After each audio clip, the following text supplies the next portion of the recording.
Ahoj, jmenujeme se Zuzka Kroutilová a Kuba Baxant. A jsme absolventi letní školy CEJTEC Studentelen 2024. V té jsem se já zabýval 3D tiskem a analýzou materiálu, zatímco Zuzka zkoumala plazmoniku a její opticky aktivní nanostruktury. Dostali jsme totiž příležitost strávit týden na CEJTEC VUT a pod dohledem zdejších doktorandů pracovat na reálných vědeckých projektech v laboratořích. A dostali jsme se někteří i do těch ultračistých. Naučili jsme se chovat v laboratořích, pracovat s vybavením, měřit, zaznamenávat a zpracovávat výsledky. Ty jsme na konci prezentovali před odbornou komisí. Kromě toho jsme se účastnili odborných přednášek a dalších aktivit, které nám naši organizátoři připravili.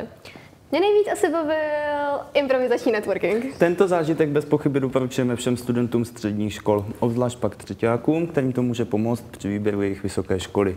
Pojďte do toho, nebudete litovat.